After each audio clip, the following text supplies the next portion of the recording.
Hello students, welcome to law excellence IAS academy. ఈరోజు మనం December 6 నాటి ఈనాడు న్యూస్ పేపర్లోని ఇంపార్టెంట్ కరెంట్ అఫైర్స్ గురించి డిస్కస్ చేద్దామండి. ఈరోజు ఈనాడు న్యూస్ పేపర్లోని ఇంపార్టెంట్ టాపిక్స్ మనం అబ్జర్వ్ చేస్తే, ఫస్ట్ వన్, కక్ష్యలోకి ప్రోబాత్ 3 పిఎస్ఎల్వి ప్రయోగం విజయవంతం. ఇది మనకి సైన్స్ అండ్ టెక్నాలజీ టాపిక్లో ఇంపార్టెంట్ అండి.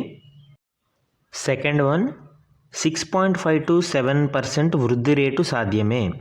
So India's growth rate projection గురించి ఇది మనకి ఇక్కడ ఎకానమీ టాపిక్లో ఇంపార్టెంట్ అండి. అండ్ థర్డ్ వన్, వాతావరణ సంక్షోభానికి అభివృద్ధి చెందిన దేశాలే కారణము.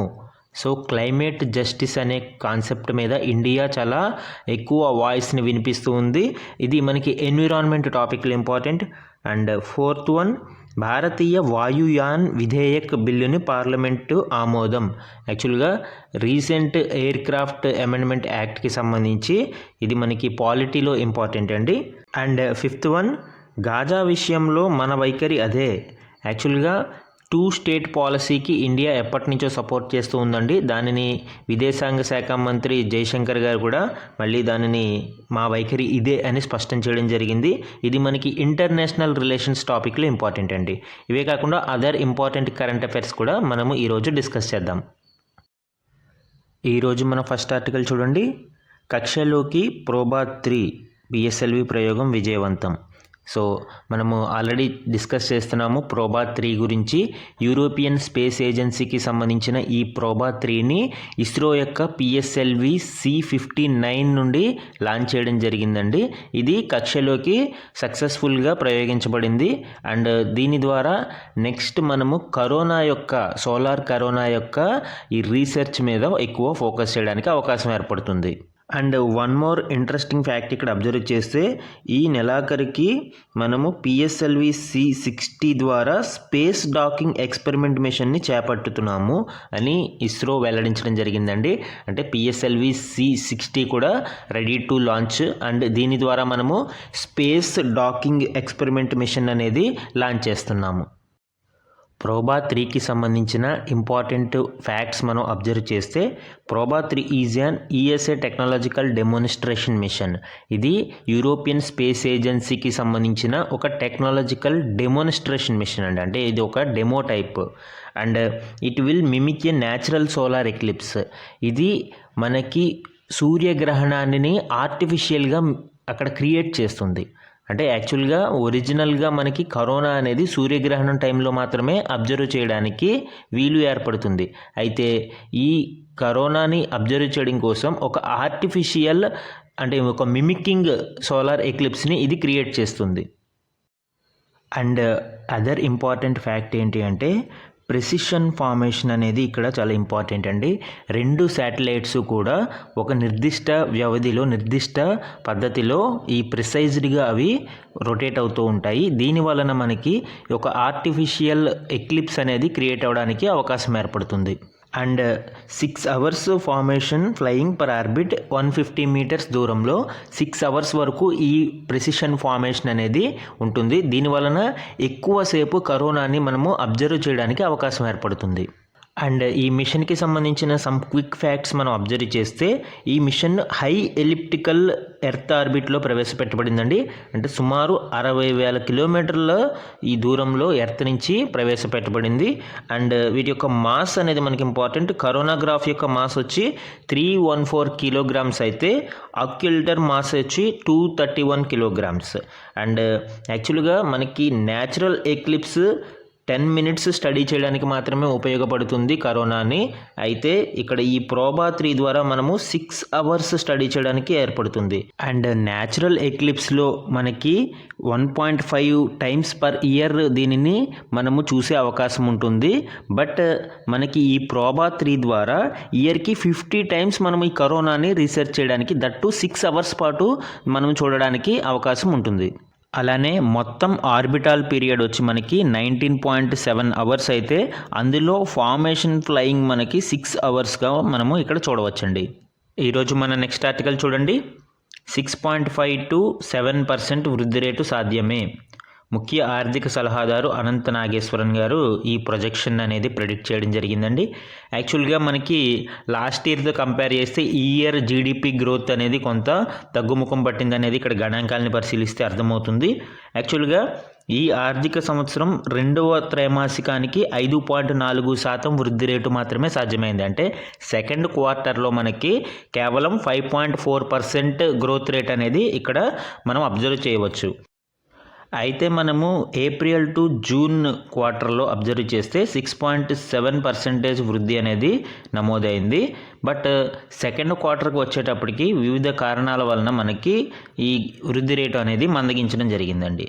అట్ ది సేమ్ టైం ప్రస్తుత ఆర్థిక సంవత్సరానికంటే హోల్ మన ఫైనాన్షియల్ ఇయర్ అబ్జర్వ్ చేస్తే 6.5 to 7% వృద్ధి రేటు సాధించాలి అంటే మనము ద్వితీయార్థంలో 7% వృద్ధి రేటు అవసరమని పేర్కొన్నారు. అంటే సెకండ్ హాఫ్ ఏదైతే ఉందో అంటే థర్డ్ క్వార్టర్ అండ్ ఫోర్త్ క్వార్టర్లో మనము 7% 7 to 7.5% ఎక్కువ వృద్ధి రేటు సాధించగలిగితే మనము ఈ టార్గెట్ని అచీవ్ చేయడానికి అవకాశం ఉంటుంది. అయితే మనం ఇక్కడ 2 కాంట్రాస్టింగ్ అబ్జర్వేషన్స్ని చూడవచ్చండి. లాస్ట్ ఇయర్ గ్రోత్ రేట్ మనము 8.2% వృద్ధి రేటు నమోదైంది. అండ్ ప్రస్తుత ఆర్థిక సంవత్సరానికి 7.2% సాధ్యమవుతుంది అని రిజర్వ్ బ్యాంక్ అంచనా వేసింది. అయితే కేంద్ర ప్రభుత్వ ఆర్థిక మంత్రిత్వ శాఖ రూపొందించిన ఆర్థిక సర్వేలో ఇది 6.5 to 7% వృద్ధి రేటు ఉంటుందని ఒక అంచనా. యాక్చువల్గా మనకి ఈ ఆర్థిక సర్వేని ఎవరు ప్రిపేర్ చేస్తారండి? ఈ చీఫ్ ఎకనామిక్ అడ్వైజర్ ఎవరైతే ఉన్నారో ఆయన ఈ ఆర్థిక సర్వేని గవర్నమెంట్కి సమర్పిస్తారు అండ్ దానిని మనము పార్లమెంట్లో ప్రవేశపెడతారు. మన నెక్స్ట్ ఆర్టికల్ చూడండి. వాతావరణ సంక్షోభానికి అభివృద్ధి చెందిన దేశాలే కారణం, ఐసీజేలో భారత్ వాదన. సో ఇంటర్నేషనల్ కోర్ట్ ఆఫ్ జస్టిస్లో భారతదేశం వాతావరణ సంక్షోభానికి సంబంధించి ఈ అభివృద్ధి చెందిన దేశాలే ముఖ్యంగా ప్రధాన పాత్ర పోషించాయి కాబట్టి క్లైమేట్ జస్టిస్ అనే కాన్సెప్ట్ని అమలు చేయాలి అని వాదించడం జరుగుతుందండి. ఇది మనకి ఎన్విరాన్మెంట్ టాపిక్లో చాలా ఇంపార్టెంట్. ముఖ్యంగా కర్బన ఉద్గారాల్లో సింహభాగానికి అగ్రరాజ్యాలే కారణమని, దానికి ఎదుర్కొనేందుకు ఇవ్వాల్సిన నిధుల విషయంలో మాట నిలుపుకోవడం లేదని భారతదేశం తరపున మన విదేశీ వ్యవహారాల శాఖ సంయుక్త కార్యదర్శి ఐసీజేలో తెలపడం జరిగిందండి. సో మనకి ఏదైతే క్లైమేట్ జస్టిస్కి అవసరమైన నిధులు ఏర్పాటు అనేది ఉందో ఆ నిధులు అగ్రరాజ్యాలు ఖచ్చితంగా ఇచ్చి తీరాల్సిందే అని భారతదేశం ప్రతిపాదించడం జరిగింది. ఇక్కడ ఐసీజేలో దానికి సంబంధించి మనం వాదనలు వినిపిస్తూ ఉన్నాం. ముఖ్యంగా కాలుష్యం పెరగడానికి అందరూ సమాన కారణం కానప్పుడు దానికి బాధ్యత కూడా అసమానంగానే ఉండాలి అని భారతదేశం వాదిస్తుందండి. అంటే అన్ఈక్వల్స్ షుడ్ బి ట్రీటెడ్ అన్ఈక్వల్లీ. అంటే మనము ఎవరైతే ఎక్కువ ఈ వాతావరణ కాలుష్యానికి కారణమయ్యారో వాళ్ళే దీనికి సంబంధించిన పరిష్కారానికి కూడా బాధ్యత వహించాలి. ఈ టెక్నాలజికల్ ట్రాన్స్ఫర్స్ కావచ్చు, నిధులు కావచ్చు, ఈ అభివృద్ధి చెందిన దేశాలు అభివృద్ధి చెందుతున్న వర్ధమాన దేశాలకి అందించాలి అని భారతదేశం ఐసీజేలో తన ప్రతిపాదనని వాదించడం జరిగిందండి. ఇక్కడ మనము ఈ క్లైమేట్ జస్టిస్ మరియు క్లైమేట్ ఫైనాన్స్ ఈ టాపిక్లతో పాటు ICJ international court of justice గురించి కూడా ఎగ్జామ్స్ గురించి తెలుసుకోవాలి అండి. ముఖ్యంగా ఐసీజేకి ఐసీసీ ఇంటర్నేషనల్ క్రిమినల్ కోర్ట్కి మధ్య డిఫరెన్సెస్ అనేవి మనకి ఎగ్జామ్కి ఇంపార్టెంట్. ఇక్కడ చూడండి, ఐసీజే 1946లో ఎస్టాబ్లిష్ చేయబడింది. హెడ్ క్వార్టర్స్ వచ్చి ద హేగ్, నెదర్లాండ్స్లోని ద హేగ్లో ఉంటుంది. అండ్ లీగల్ బేసిస్ వచ్చి ఇది యునైటెడ్ నేషన్స్ యొక్క బాడీ అండి, established by the UN charter. అయితే ఐసీసీ వచ్చి 2002లో ఎస్టాబ్లిష్ చేయబడింది. సేమ్ ద హేగ్లోనే ఇది కూడా హెడ్ క్వార్టర్ కలిగి ఉంది. అయితే ఐసీసీ అనేది యుఎన్ బాడీ కాదండి, ఐక్యరాజ్య సమితికి సంబంధించిన బాడీ కాదు. ఇది ఒక independent body established through ratification of Rome statute అనే ఒక నిబంధనని అనుసరించి ఇది ఎస్టాబ్లిష్ చేయబడింది. అలానే మెంబర్షిప్ వచ్చి ఆల్ 193 యుఎన్ మెంబర్స్, ఏవైతే 193 ఐక్యరాజ్య సమితి సభ్య దేశాలు ఉన్నాయో అవన్నీ కూడా ఐసీజేలో భాగంగా ఉంటాయి. అయితే ఐసీసీకి వచ్చేటప్పటికి ఓన్లీ పార్టిసిపేషనే ఉంటుంది. 123 స్టేట్ పార్టీస్ ఈ రోమ్ స్టాట్యూకి సంతకాలు చేయడం జరిగిందండి. సో ఆ దేశాలన్నీ కూడా ఈ ఐసీసీలో భాగంగా ఉంటాయి. ముఖ్యంగా ఇక్కడ మనము జ్యూరిస్డిక్షన్ అనేది అబ్జర్వ్ చేయాలండి. మనకి ఐసీజే వచ్చి సివిల్ మ్యాటర్స్ మీద మాత్రమే మనకి ఇక్కడ జ్యూరిస్డిక్షన్ ఉంటుంది. Like border disputes, like treaty violations, sovereignty issues, human rights violations లాంటివి ఒక దేశానికి మధ్య ఉండే ఈ తగాదాలని, సివిల్ తగాదాలని ఈ ఐసీజే అనేది పరిష్కరిస్తుంది.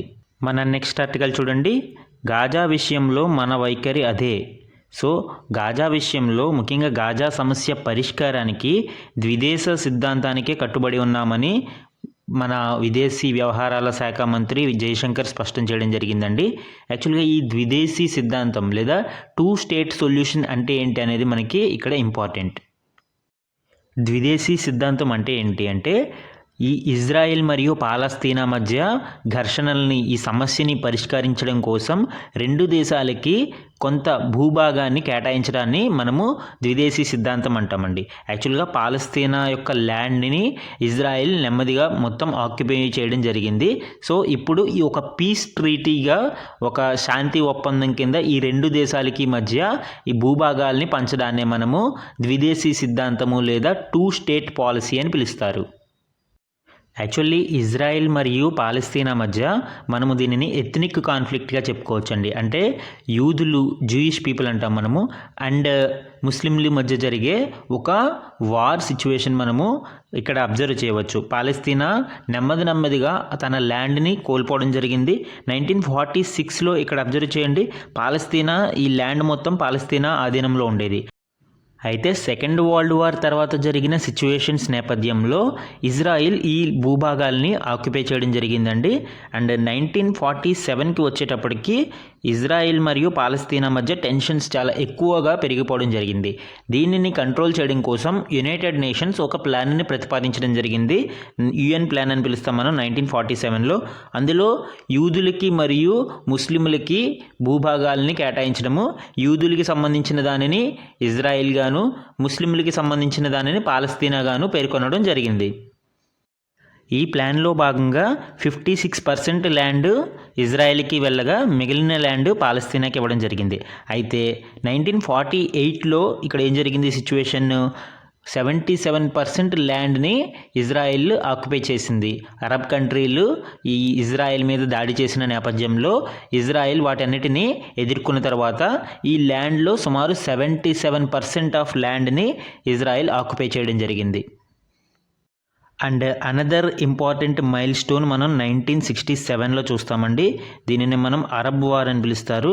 సో ఈ అరబ్ వార్లో ఇజ్రాయెల్ అరబ్ కంట్రీస్తో మనకి వార్ చేయడం జరిగింది. ఇందులో Israel Gaza strip, west bank, Golan heights లాంటి ప్రాంతాలని మిగిలిన అరబ్ దేశాల నుంచి ఆక్యుపై చేయడం జరిగిందండి. సో ఈ విధంగా ఇజ్రాయెల్ తన డామినెన్స్ని అక్కడ పెంచుకుంటూ రావడం జరిగింది. అండ్ పాలస్తీనా క్రమక్రమంగా భూభాగాల్ని కోల్పోవడం జరుగుతుంది. సో దీనికి ప్రతిగా మనము ఈ మిలిటెంట్ ఆర్గనైజేషన్స్ అనేవి సిరియాలో కావచ్చు, లెబనాన్లో కావచ్చు, పాలస్తీనాలో కావచ్చు, లైక్ హమాస్, హెజ్బుల్లా లాంటి ఆర్గనైజేషన్స్ ఎస్టాబ్లిష్ అయినాయండి. ఇక్కడే మనకి ఈ వెస్ట్ ఏషియాలో ఉండే టెన్షన్స్కి మేజర్ రీజన్ మనం అబ్జర్వ్ చేయవచ్చు. వన్స్ మనకి ఈ ఇజ్రాయెల్ మరియు పాలస్తీనా మధ్య ఈ ఇష్యూస్ అనేవి సెటిల్ అయితే వెస్ట్ ఏషియా అనేది పీస్ఫుల్గా మారడానికి అవకాశం ఉంది. సో పీస్ఫుల్ మరియు ప్రాస్పరస్ వెస్ట్ ఏషియా కొరకు భారతదేశం ఈ 2 స్టేట్ సొల్యూషన్కి కట్టుబడి ఉందని మన విదేశాంగ శాఖ మంత్రి గారు మరొకసారి ప్రకటించడం జరిగిందండి. ఆ కంటెక్స్లో మనకి ఈ డీటెయిల్స్ అన్నీ ఇంపార్టెంట్. మన నెక్స్ట్ ఆర్టికల్ చూడండి. భారతీయ వాయుయాన్ విధేయక్ బిల్లుకు పార్లమెంటు ఆమోదం. సో ఈ భారతీయ వాయుయాన్ విధేయక్ బిల్ అనేది బోత్ రాజ్యసభ మరియు లోక్సభలో పాస్ అవడం జరిగిందండి. అండ్ నెక్స్ట్ ఇది రాష్ట్రపతి ఆమోదం పొందితే చట్టరూపంలోకి మారుతుంది. సో ఇందులో ఉన్న ముఖ్య నిబంధనలు ఏంటి, అసలు ఈ వాయుయాన్ విధేయక బిల్లు అంటే ఏంటి అనేది మనం ఇప్పుడు డిస్కస్ చేద్దాం. యాక్చువల్గా ఈ బిల్లుని 1934 ఎయిర్ క్రాఫ్ట్ యాక్ట్ని రీప్లేస్ చేయడం కోసం తీసుకుని వస్తున్నారండి. ఈ 1934 యాక్ట్ని ఇప్పటికే 21 టైమ్స్ అమెండ్మెంట్ చేశారు. బట్ దానికి ఇప్పుడు ప్రజెంట్ సిచ్యువేషన్స్కి తగ్గట్టు ఇంకా ఒక బెటర్ వెర్షన్ని రెడీ చేయాలనే ఉద్దేశంతో ఈ భారతీయ వాయుయాన్ విధేయక్ బిల్ని పార్లమెంట్లో ప్రవేశపెట్టడం జరిగింది. అండ్ పార్లమెంటు దానికి అనుమతినివ్వడం జరిగింది. సో ఈ 1934 ఎయిర్ క్రాఫ్ట్ యాక్ట్ ఏదైతే ఉందో, లైక్ ఎయిర్లైన్స్కి సంబంధించి అండ్ వాటి యొక్క రెగ్యులేషన్స్, వాటి యొక్క సేఫ్టీ ప్రికాషన్స్ ఇవన్నీ కూడా ఈ 1934 ఎయిర్క్రాఫ్ట్ యాక్ట్ అనేది డీల్ చేస్తుందండి. దానిని రీప్లేస్ చేస్తూ ఇప్పుడు ఈ భారతీయ వాయుయాన్ విధేయక్ బిల్ అనేది తీసుకురావడం జరుగుతుంది. ఇందులో ముఖ్యంగా మనం అబ్జర్వ్ చేస్తే 3 అథారిటీస్ అనేవి ఎస్టాబ్లిష్ చేయబడుతున్నాయి. First one directorate general of civil aviation. So ఇది DGCA అని పిలుస్తాం మనం. ఇది ఆల్రెడీ మనకి ఎస్టాబ్లిష్డ్ అథారిటీ ఏనండి. సో ఈ DGCA ఏం చేస్తుంది? Regulatory functions and safety oversight. మనకి ఈ ఎయిర్లైన్స్కి సంబంధించిన నియంత్రణలు మరియు సేఫ్టీకి సంబంధించి మనకి ఈ DGCA రెస్పాన్సిబుల్ వహిస్తుంది. అండ్ సెకండ్ వన్ వచ్చి bureau of civil aviation security. ఇది ఈ సివిల్ ఏవియేషన్కి సంబంధించి మొత్తం ఈ సెక్యూరిటీ ఓవర్సైట్ని, భద్రతా విషయాల్ని ఈ అథారిటీ చూసుకుంటుంది. థర్డ్ వన్ వచ్చి aircraft accidents investigation bureau. So ఈ aircraft accidents investigation bureau ఏం చేస్తుందండి? ఎయిర్ క్రాఫ్ట్ యాక్సిడెంట్స్కి సంబంధించి అంటే పోస్ట్ మార్టం డీటెయిల్స్ అనేది చెప్పుకోవచ్చు ఇక్కడ. అంటే ఒక యాక్సిడెంట్ అయిన తర్వాత దానికి సంబంధించిన ఇన్వెస్టిగేషన్స్ని ఈ aircraft accidents investigation bureau అనేది ఇక్కడ డీల్ చేస్తుంది. సో ఈ విధంగా మనకి ఈ 3 సంస్థలు ఈ బిల్ ద్వారా ఎస్టాబ్లిష్ చేయబడతాయండి. అలానే ఈ బిల్లులో ఒక న్యూ రూల్ మేకింగ్ పవర్ అనేది కూడా యాడ్ చేయబడింది. Regulation of radio telephone operator certificates అనేవి ఇదివరకు మనకి డిపార్ట్మెంట్ ఆఫ్ టెలికమ్యూనికేషన్ కంట్రోల్లో ఉండేవి. నౌ దానిని డిపార్ట్మెంట్ ఆఫ్ సివిల్ ఏవియేషన్కి తీసుకురావడానికి ఈ బిల్లు ప్రతిపాదనల్ని చేయడం జరిగింది. యాక్చువల్గా ఫ్లైట్స్లో ఉండే కమ్యూనికేషన్ సిస్టమ్స్ని ఆపరేట్ చేయడానికి ఈ రేడియో టెలిఫోన్ ఆపరేటర్ లైసెన్స్ అనేది పైలట్స్కి అవసరం అండి. అయితే ఈ పైలట్స్ ఈ సర్టిఫికెట్స్ని పొందడానికి మినిస్ట్రీ ఆఫ్ కమ్యూనికేషన్ నుంచి అక్కడ ఈ లైసెన్స్ తీసుకోవడము, మళ్ళీ DGCA దగ్గరికి రావడము, ఇదంతా ఒక ల్యాబ్స్ని క్రియేట్ చేస్తుంది అనే ఉద్దేశంతో ఈ లైసెన్సింగ్ అథారిటీని ఈ DGCA పరిధిలోకి తీసుకురావాలని ఈ బిల్లు ప్రతిపాదనలు తెలియజేస్తుందండి. ముఖ్యంగా అంతర్జాతీయ ప్రమాణాలని పాటించడంతో పాటు భద్రత మరియు నియంత్రణ పర్యవేక్షణ, వినియోగదారుల రక్షణ మీద ఈ బిల్లు ప్రత్యేక దృష్టి సారించింది అని ఇక్కడ మనకి తెలుస్తుంది. మన నెక్స్ట్ ఆర్టికల్ చూడండి. ఢిల్లీలో గ్రేప్ 4 నిబంధనల సడలింపునకు సుప్రీం అనుమతి. సో ఈ గ్రేప్ నిబంధనలు అనేవి మనము ఈ మధ్య తరచుగా వింటూ ఉన్నామండి. ముఖ్యంగా ఢిల్లీ వాయు కాలుష్యానికి సంబంధించి ఈ నిబంధనలు అనేవి మనము వింటూ ఉంటాము. గ్రేడెడ్ రెస్పాన్స్ యాక్షన్ ప్లాన్ అనేది మనకి ఈ గ్రేప్ నిబంధనలుగా చెప్పుకోవచ్చు. ఇందులో మనకి 4 స్టేజెస్ ఉంటాయండి. ప్రస్తుతం మనకి ఈ 4th స్టేజ్ నిబంధనలు అనేవి సడలించడం జరిగింది. యాక్చువల్గా ఈ ఎయిర్ క్వాలిటీ ఇండెక్స్ అనేది మనకి ఈ స్టేజ్ నిబంధనల్ని విధించడానికి ఒక ప్రామాణికంగా చెప్పుకోవచ్చండి. ఎయిర్ క్వాలిటీ పూర్గా ఉంటే మనము స్టేజ్ 1, వెరీ పూర్గా అంటే 301 to 400 ఉంటే దాన్ని స్టేజ్ 2గా, 401 to 450 ఉంటే సివియర్ కేటగిరీలో స్టేజ్ 3 నిబంధనలు విధిస్తారు. అండ్ 451 అండ్ అబవ్ ఉంటే దానిని సివియర్ ప్లస్ అంటారు. అప్పుడు మనము స్టేజ్ 4 నిబంధనలు అయితే విధించాల్సి వస్తుంది. ప్రజెంట్ ఈ AQI అనేది కొంచెం బెటర్గా ఉండడంతో ఈ గ్రేడ్ 4 నిబంధనల్ని సడలించి గ్రేప్ 2 నిబంధనలు అమలు చేసుకోవచ్చని తెలిపిందండి. బట్ ఎప్పుడైనా ఈ AQI అనేది పెరుగుతూ ఉంటే గ్రేప్ 3 మరియు గ్రేప్ 4లకి మళ్ళీ తప్పనిసరిగా అవి షిఫ్ట్ చేయాలి అని సుప్రీంకోర్టు అయితే అనుమతించడం జరిగింది. అలానే ఈ AQI అనేది వెరీ పూర్, సివియర్ కేటగిరీలో ఉన్నప్పుడు ప్రజలకి కూడా ఈ హెల్త్ ఇంపాక్ట్ అనేది చాలా ఎక్కువగా ఉంటుందండి. ముఖ్యంగా రెస్పిరేటరీ డిసీజెస్ కావచ్చు, and already pre existed asthma లాంటి పీపుల్ ఉంటే వాళ్ళు ఇంకా ఎక్కువ సఫర్ అవుతూ ఉంటారు. సో దాని గురించే ఆ నిబంధనలు గ్రేప్ 4 లేదా గ్రేప్ 3 నిబంధనలు అనేవి విధిస్తూ ఉంటారు. మన నెక్స్ట్ ఆర్టికల్ చూడండి. రాష్ట్రానికి గూగుల్ కృత్రిమ మేధో సహకారంతో ఈ రాష్ట్రంలో సర్వీసెస్ని ఇంప్రూవ్ చేయడం అనే ఉద్దేశంతో గూగుల్ సంస్థతో ఆంధ్రప్రదేశ్ రాష్ట్ర ప్రభుత్వం ఒప్పందం కుదుర్చుకోవడం జరిగింది. దానికి సంబంధించిన ఇంపార్టెంట్ డీటెయిల్స్ ఇందులో మెన్షన్ చేశారండి.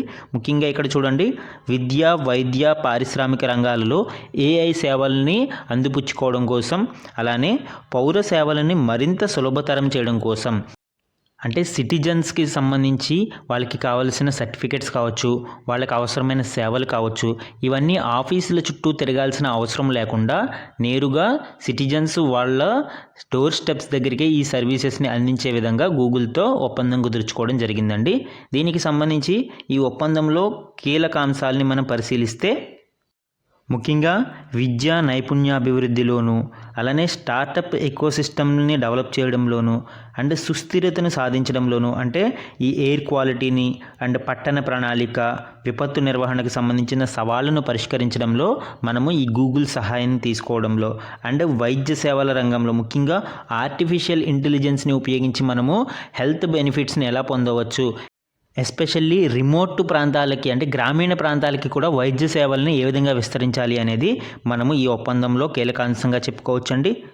అలానే ఆర్టిఫిషియల్ ఇంటెలిజెన్స్ ద్వారా వివిధ రంగాలలో లైక్ అగ్రికల్చర్ కావచ్చు, ట్రాఫిక్ నిర్వహణ, వెబ్సైట్ ఆధునీకరణ అండ్ సిటిజన్ గ్రీవెన్సెస్ లాంటి వివిధ రంగాలలో ఈ ఏఐ టెక్నాలజీని ఉపయోగించడానికి అవసరమైన పైలట్ ప్రాజెక్టులని సిద్ధం చేయడం కోసం కూడా గూగుల్తో ఒప్పందం చేసుకోవడం జరిగిందండి. సో ఈ విధంగా మనకి గూగుల్ క్లౌడ్ సర్వీసెస్ని సిటిజన్ సెంట్రిక్గా తీసుకురావడం కోసం ఈ ఒప్పందంలో కీలక అంశాలు చర్చించడం జరిగింది. మన నెక్స్ట్ ఆర్టికల్ చూడండి.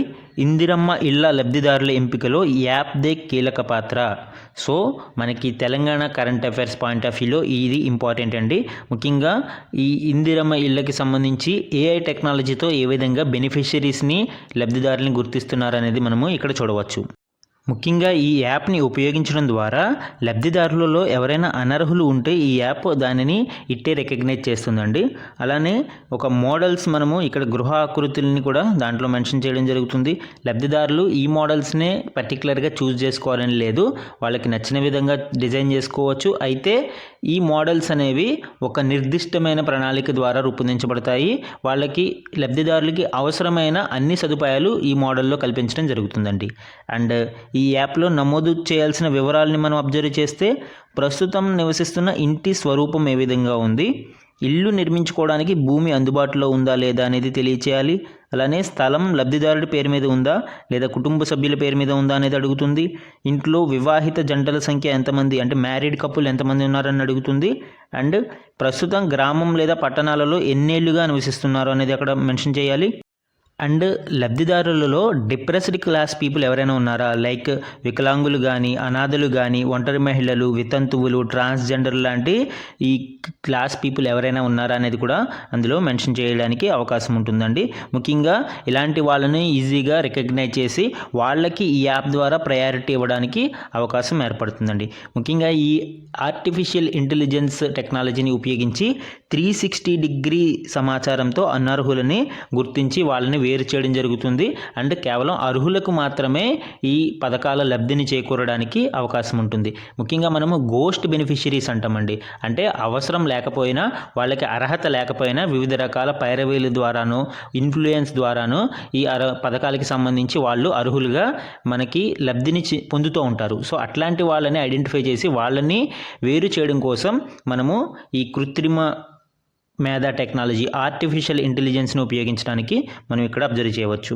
అలానే సమ్ ఇంపార్టెంట్ వన్ లైనర్స్ని మనం అబ్జర్వ్ చేస్తే, ఒలింపిక్ కౌన్సిల్ ఆఫ్ ఏషియా అధ్యక్షుడిగా ఇటీవల ఏ భారతీయుడు ఏకగ్రీవంగా ఎన్నికయ్యారు? మనకి ఇక్కడ ఆన్సర్ వచ్చి రణ్ధీర్ సింగ్.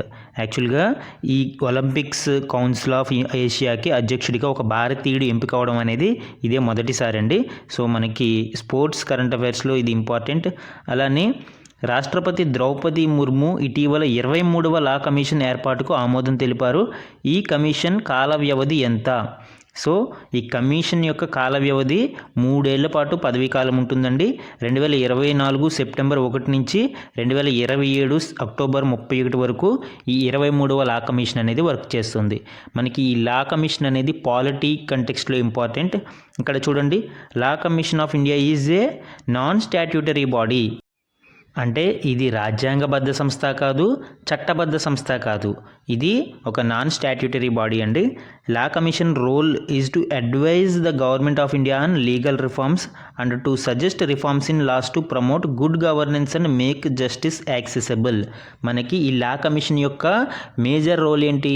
మన రిఫార్మ్స్ని సజెస్ట్ చేయడానికి, అంటే ఏ విధంగా మార్పులు తీసుకురావాలి అనేది, ముఖ్యంగా గుడ్ గవర్నెన్స్ని ప్రమోట్ చేయడం కోసము, జస్టిస్ని, న్యాయాన్ని అందరికీ అందుబాటులోకి తీసుకురావడం కోసము లాస్లో ఏ విధమైన మార్పులు తీసుకురావాలి అనేది ఈ లా కమిషన్ అనేది సజెస్ట్ చేస్తుందండి.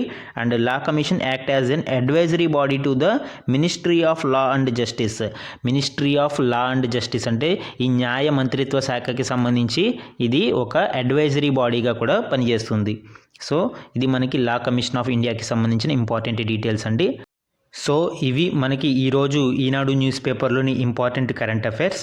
Thank you for watching.